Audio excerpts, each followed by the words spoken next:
What's going on, guys? Time for another video, and yes, this is winter related, and yes, this is Jeep related. So with that said, I did a quick little time lapse.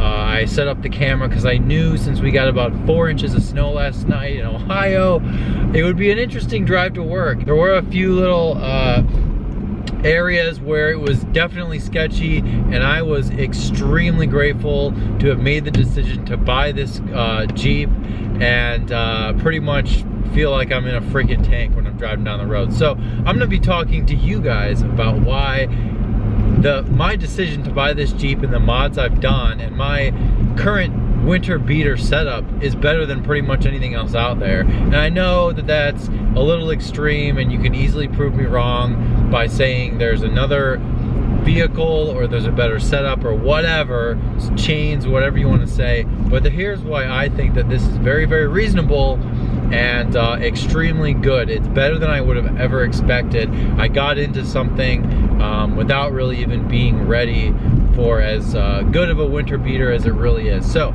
I have an 05 Jeep Grand Cherokee, which has 4-wheel drive. So that is number one. I have 4-wheel drive all the time. So yeah, it does suck gas. Yes, I get about 10 miles a gallon, but I always have 4-wheel drive.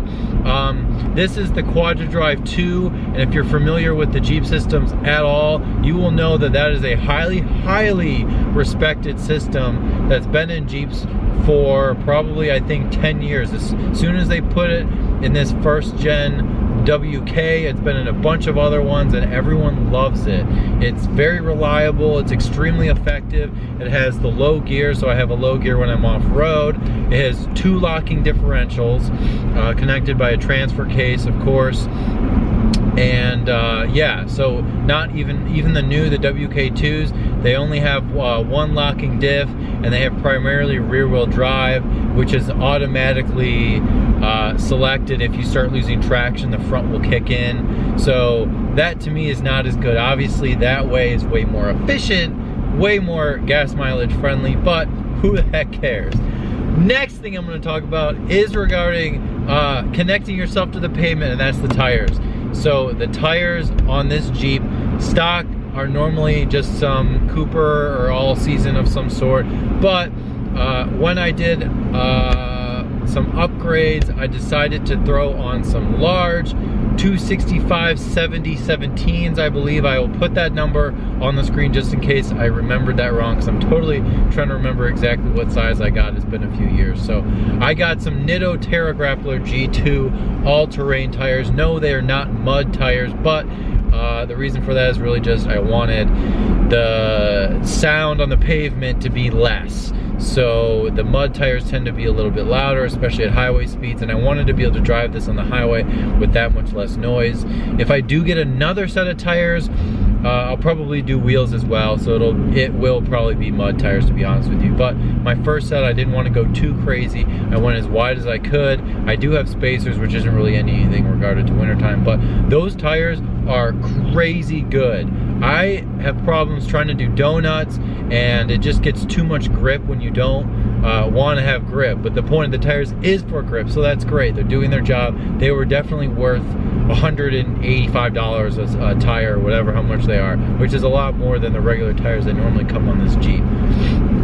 So, tires.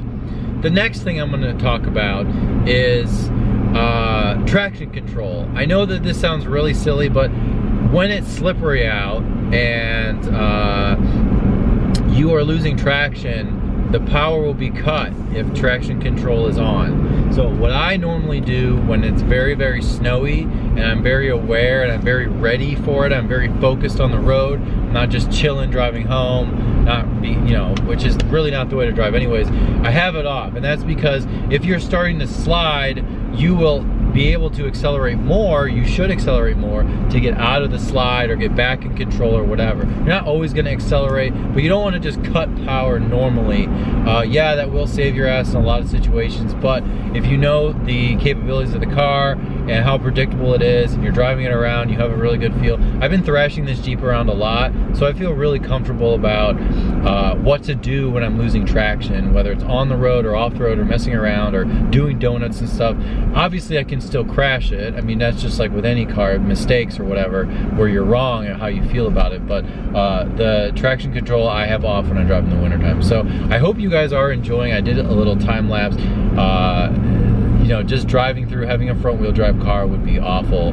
Hopefully that was kind of a nice little touch here. One more reason why this is a great vehicle in the wintertime is because I have a lift kit on it. So it's really not a lift kit, it's a spacer lift, which uses sort of the stock suspension components. I do have the Bilstein shocks, the 4600, because I needed to upgrade them. Well, I didn't need to upgrade them, I needed to replace them because they were shot on the stock ones were. So I went with Bilstein, and then I did a 2-inch spacer lift. So my approach angle is excellent, and really the best reason for that is because I removed the front air dam, which is just ugly, and it makes it look low, and it kills the approach angle by like at least this much, like 3 to 4 inches, and there's just no reason for it. It's supposed to be for wind, but like the gas mileage, like I mentioned, is really bad, so it doesn't make a difference. There's no reason to have it there unless you just really like it for some reason or you don't want to lose it. So I took that off.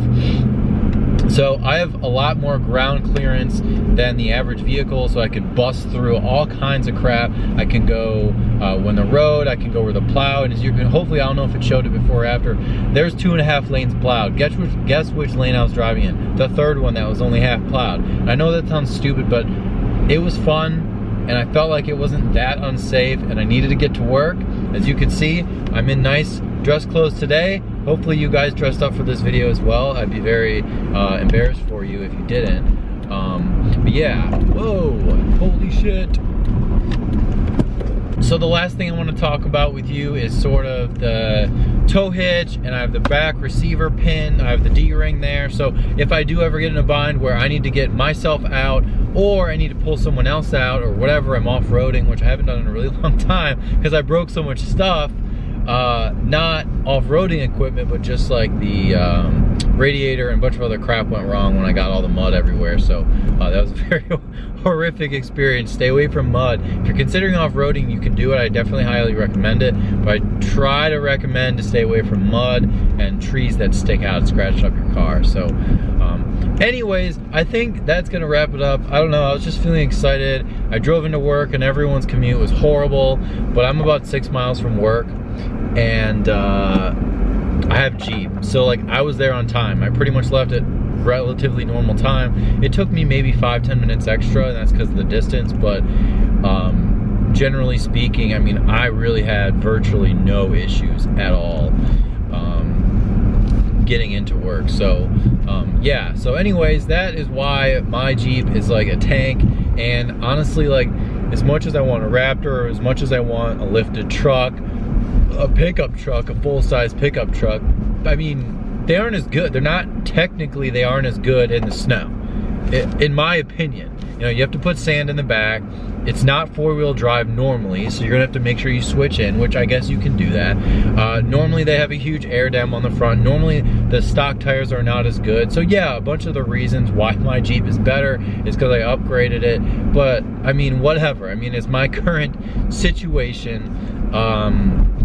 You know, not to mention I have auto high beams, which is amazing. I didn't even know I had auto high beams, where they turn on the brights when there's no like oncoming lights, which is like something that only like newer higher end cars mostly have. I know it's being trickled down now, but auto dimming mirrors, heated seats, all that other fun stuff. I don't have a heated steering wheel, of course, because those really weren't around in 05. I mean, it really was very rare to have a heated steering wheel in 2005 or 6 or whatever. So but anyways, I'm almost home, and I hope you guys were enjoying this footage I put.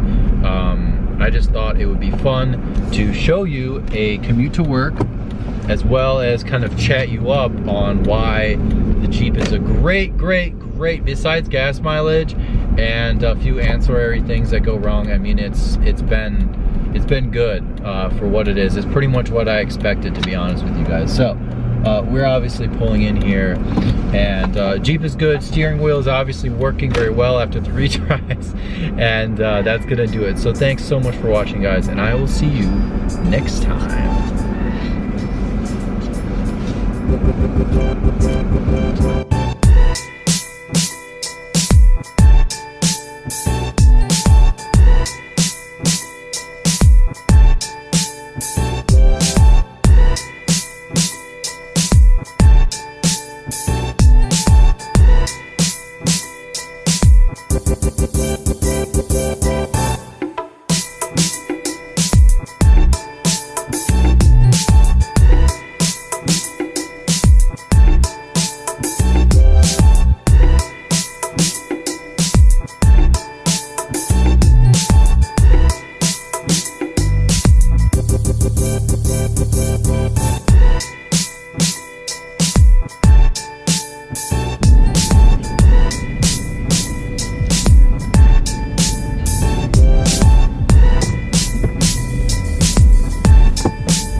Ultimately, the worst part of wintertime is freaking having just snow and crap and dirt. I mean, just in there, it just pains me. But I cleaned it up really well before wintertime.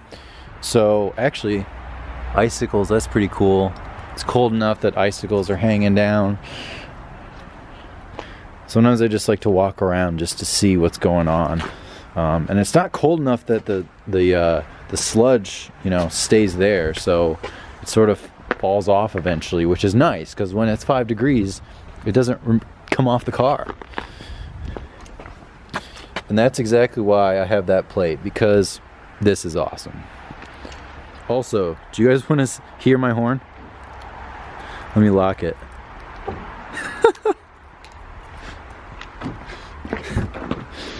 I think it's time for a horn upgrade. Let me try to honk it.